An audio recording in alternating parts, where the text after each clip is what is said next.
शुक्र की युति के बारे में हम लगातार चर्चा कर रहे हैं और इस वीडियो में देखेंगे अब आपके 11वें भाव के लिए। 11वें भाव में यहाँ गुरु उच्च की स्थिति में होंगे, लेकिन शुक्र यहाँ चंद्रमा के घर में स्थित होंगे, तो आपको चंद्रमा को देखना होगा। वैसे तो अगर देखा जाए तो गुरु और शुक्र यहाँ काफी बेहतर परिणाम आप लोगों को दे सकते हैं। यहाँ शुक्र आपके चार्ट में सेकंड लॉर्ड है। सेकंड लॉर्ड होने के साथ साथ वो नवम घर के भी स्वामी है। तो मेनली आपकी जो क्रिएटिविटी है, आपका जो ज्ञान है, आपकी जो फाइनेंशियल प्रोग्रेस है लाइफ में, या जो लग्जरी वगैरह की जो प्रोग्रेस है कहीं ना कहीं, उसके लिए दोनों ही ग्रह काफ़ी ज़्यादा इंपॉर्टेंट रोल यहाँ प्ले करेंगे। मेनली ये एक वेल्थ एक्युमुलेशन वाली युति कही जा सकती है। साथ ही आध्यात्म के तौर पे और धन लग्जरी के हिसाब से आपकी लाइफ में काफ़ी ज़्यादा बैलेंस में इन दोनों ही ग्रहों से आएगा। इस प्रकार का कंजक्शन हो तो जातक के पास अर्निंग के बहुत सारे स्रोत होते हैं। यहाँ गुरु जो कि ज्ञान को और आध्यात्म दोनों को ही रिप्रेजेंट कर रहे हैं, लेकिन 11वें घर का उच्च का गुरु आपको काफ़ी ज़्यादा पैसे देगा और पैसे के लिए इनकम सोर्सेज भी बहुत ज़्यादा देगा। इसके साथ साथ ऐसा गुरु आपके ज्ञान को बढ़ाने का काम सबसे पहले करेगा और शुक्र यहाँ आपकी क्रिएटिविटी को बढ़ाने का काम करेंगे। ऐसे जातकों का हमेशा जो नेटवर्क होगा बहुत ही लार्ज होगा। फिर दूसरा जो सबसे बड़ा फायदा है यहाँ पर आपको, वो है मैरिज होने के बाद। मैरिज होने के बाद नॉर्मली आपके नेटवर्क में बहुत ज़्यादा विस्तार होने के चांसेस हैं। अगर आप कोई बिजनेस करते हैं तो बिजनेस में भी काफ़ी विस्तार हो सकता है। अगर देखा जाए तो गुरु आपके चार्ट में फोर्थ लॉर्ड है, और फोर्थ लॉर्ड का हमेशा ही अगर 11वें भाव में प्लेसमेंट हो, ज़्यादातर केस में वो बहुत बेहतर होता है। गुरु एक अत्यंत शुभ ग्रह है। अत्यंत शुभ ग्रह होने के साथ साथ शुक्र भी एक अत्यंत शुभ ग्रहों की श्रेणी में ही आते हैं। तो अब दोनों ही ग्रह यहाँ रेट्रोग्रेड नहीं होने चाहिए। अगर गुरु मान लीजिए यहाँ रेट्रोग्रेड होते हैं, ऐसे में फिर आपके गुरु के जो सामान्य प्रभाव है वही आपको मिलेंगे। शुक्र अगर यहाँ रेट्रोग्रेड हो जाते हैं तो फिर आपको यहाँ चंद्रमा को देखना होगा, और शुक्र कितने ज्यादा क्लोज हैं यहाँ गुरु के, ये भी आपको देखना होगा। अगर मान लीजिए चंद्रमा अच्छी स्थिति में नहीं है तो आपको एफर्ट्स ज्यादा करने होंगे, अपने निर्णयों पर ज्यादा ध्यान देना होगा, जो भी निर्णय आप 11वें भाव से संबंधित कार्यों के लिए ले रहे हैं। अगर गुरु यहाँ काफी मजबूत स्थिति में बैठे हैं, बहुत ज्यादा अच्छी स्थिति में आपके चार्ट में बैठे हैं और रेट्रोग्रेड भी नहीं है, तो ये बहुत ज्यादा अच्छा होगा। और अकेला गुरु भी आपको काफी कुछ यहाँ रहते हुए प्रोवाइड कर सकता है, अगर आपका शुक्र रेट्रोग्रेड भी हो तब भी। लेकिन शुक्र यहाँ मेनली आपकी जो क्रिएटिविटी है, आपकी जो लर्निंग्स है, आपकी जो स्किल्स हैं, और आपके जो पर्टिकुलर जो इंटरेस्ट हैं किसी भी पर्टिकुलर काम में, उनके लिए बहुत बड़ा आपको सपोर्ट कर रहे हैं। दूसरा जो यहाँ सबसे बड़ा फैक्टर आपको नजर आएगा वो मैरिज होने के पश्चात आएगा। मैरिज होने के पश्चात ये हो सकता है कि एक बहुत अच्छी पार्टनरशिप का मौका आपको मिल सकता है। मैरिज होने के पश्चात हो सकता है कि आपका जो पार्टनर होगा वो भी आपकी वेल्थ में, आपके नेटवर्क में बहुत बड़ा रोल प्ले करेगा। शुक्र आपके चार्ट में नवम घर के भी स्वामी, नवम घर के स्वामी होने की वजह से जो जातक होगा हमेशा लंबी दूरी की यात्राओं में भी इन्वॉल्व रहेगा, धन लग्जरी पाने के लिए, और बहुत सारे अलग अलग कल्चर, बहुत सारे अलग अलग धर्मों का ज्ञान उसको रहेगा। तो जातक बहुत सारे अलग अलग संस्कृति के लोगों से कांटेक्ट में रहने से अपने जो नेटवर्क है उसको और भी ज्यादा विस्तार दे पाएगा। अब यहाँ जो गुरु है वो मेनली आध्यात्म के तो कारक हैं ही, साथ में वो ज्ञान और कहीं ना कहीं जो संतान से जुड़ा हुआ पक्ष है आपका, और जो लक्ष्य से जुड़ा हुआ पक्ष है उसके भी कारक है। तो अगर यहाँ गुरु रेट्रोग्रेड नहीं है उस केस में शुक्र का यहाँ गुरु के साथ होना ज्यादा अच्छा कहा जा सकता है, क्योंकि नवम घर के स्वामी है यहाँ शुक्र। नवम घर के स्वामी होने की वजह से मेनली जो धन से जुड़े हुए मैटर्स है उनमें आप काफी ज्यादा प्रोग्रेस देखेंगे अपनी लाइफ में। लेकिन यहाँ ये दोनों का कंजक्शन होने का आपको एक सबसे बड़ा नुकसान भी होगा।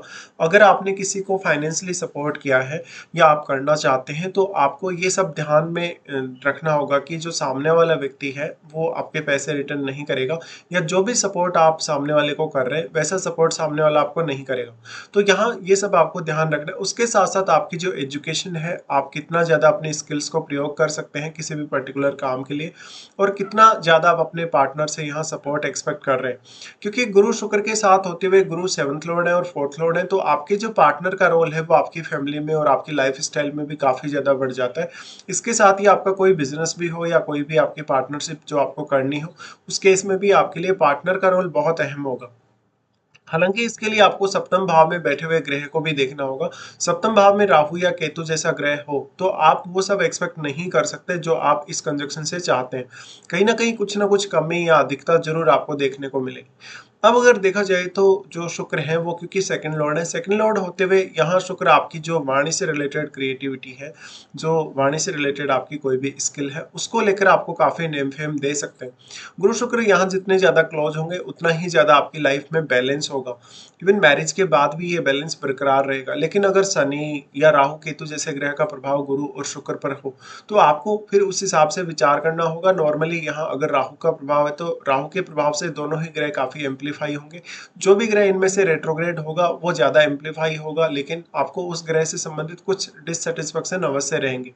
अगर यहाँ केतु है तो केतु दोनों की ही एनर्जी को एब्जॉर्ब करने का काम कर रहे हैं। इस केस में अगर गुरु और शुक्र दोनों ही अगर रेट्रोग्रेड हैं या कोई भी इनमें से एक रेट्रोग्रेड है तो उस पर केतु का प्रभाव सर्वाधिक रहेगा।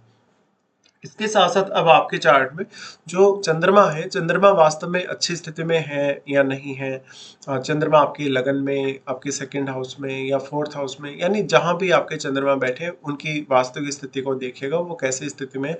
ये चंद्रमा के यहाँ से जो संबंध है, क्योंकि इनके दोनों के ही डिस्पोजिटर चंद्रमा बनते हैं और चंद्रमा जो है वो कहीं ना कहीं बहुत बड़ा रोल प्ले कर सकते हैं आपकी लाइफ में। तो चंद्रमा का बहुत ही मजबूत होना, अच्छा होना बहुत ही ज्यादा जरूरी होगा कि ये दोनों ग्रह बहुत अच्छे से रिजल्ट यहाँ दे पाए। अब इनके साथ कोई भी ग्रह अगर बैठा है, जैसे सूर्य या मंगल जैसा ग्रह बैठा है, तो यहाँ गुरु को उससे काफी फायदा होगा। हालांकि मंगल यहाँ नीच की स्थिति में आ जाएंगे, पर आपको ये देखना होगा कि यहाँ जो भी प्लेनेट बैठता है वो किस प्रकार के प्रभाव यहाँ दे सकता है और इन दोनों ही ग्रहों को वो किस तरीके से प्रभावित यहाँ कर सकता है। तो देखिए यहाँ अगर हम सबसे पहले फिर दृष्टियों के हिसाब से भी बात करेंगे तो गुरु का सबसे पहले तीसरे भाव पे दृष्टि पड़ेगा। अब गुरु यहाँ दृष्टि डाल रहे हैं तो अपने मित्र के ही घर पे दृष्टि डाल रहे हैं। अगर मंगल आपके चार्ट में अच्छी स्थिति में है तो गुरु आपको काफी कुछ यहाँ प्रोवाइड करेंगे। आपको रिश्तों को लेकर भी ये स्थिति काफी अच्छी रहेगी, जैसे अपने जो भाई बहन है, रिश्तेदार हैं, पड़ोसी हैं या अन्य जो भी लोग आपके रिलेटिव्स में आते हैं, यहाँ इनकी दृष्टि पड़ने से जातक काफी सारी यात्राएं करेगा। इवन लॉन्ग डिस्टेंस टूर भी करेगा और शॉर्ट डिस्टेंस टूर भी करेगा। लेकिन जातक के लिए हमेशा जो भी ट्रेवलिंग होगी वो काफी फ्रूटफुल होगी। जातक अपनी लाइफ में कोई भी ऐसा रिस्क ले पाएगा जो धन या लग्जरी को लेकर हो। जातक अपने निर्णयों को जब चाहे बदल सकता है। और क्योंकि ये क्रिएटिविटी का भी घर है, कहीं ना कहीं जो वास्तव में आपको जो मिली है प्रकृति के द्वारा, जो आपको साहस मिला है, जो भी प्रकार की स्किल्स आपको मिली है, तो यहाँ पे अब आपका एफर्ट है। और यहाँ अगर गुरु दृष्टि डाल लें तो आपके एक तो निर्णय क्षमता बहुत मजबूत होने के चांसेस है, क्योंकि गुरु तीसरे और पांचवें दोनों ही भावों को यहाँ प्रभावित कर रहे हैं अपनी दृष्टि से।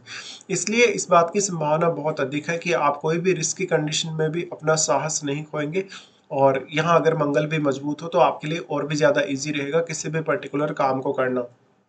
गुरु की यहाँ दृष्टि पड़ रही है तो मेनली अब आपको बहुत लोगों के साथ कनेक्ट होने में गुरु मदद कर सकते हैं और काफी हार्ड वर्किंग बना सकते हैं।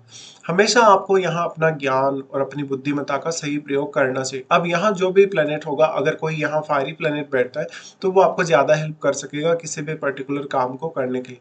गुरु शुक्र दोनों का ही जो प्रभाव है वो पंचम भाव पे पड़ेगा। पंचम भाव पे अब इनका प्रभाव संतान के केस में बहुत ही ज्यादा अच्छा साबित होगा। संतान के साथ आपके बेहद अच्छे संबंधों को लेकर भी, संतान के साथ आपकी जो भी एक्सपेक्टेशन है उनको लेकर भी, और संतान की जो आपकी स्किल्स हैं जो आपसे जुड़ी हुई हैं उनको लेकर।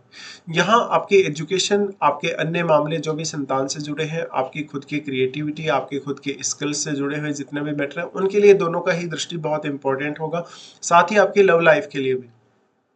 अब यहाँ जो प्लेनेट बैठा है आपके पंचम भाव में वो सबसे ज्यादा प्रभाव डाल पाएगा गुरु और शुक्र पर। और साथ में चंद्रमा का संबंध क्या इस हाउस से है या नहीं है, या चंद्रमा का संबंध शुक्र के या गुरु के किसी भी भाव से बन रहा हो तो वो भी आपको देखना होगा। गुरु का उसके बाद दृष्टि पड़ेगा सप्तम भाव पे। सप्तम भाव पे जब गुरु इस प्रकार से दृष्टि डालते हैं तो ये बिजनेस करने के लिए बहुत अच्छी स्थिति हो सकती है अगर गुरु की महादशा चल रही हो। लेकिन कभी कभी दूसरों के लिए जातक बहुत डेडिकेटेड नजर आएगा, वो हमेशा कॉम्प्रोमाइज करने की स्थिति में रहेगा। हमेशा दूसरों के प्रति जातक इतना ज्यादा डेडिकेटेड रहेगा कि कभी कभी वो खुद का नुकसान भी उठा लेगा।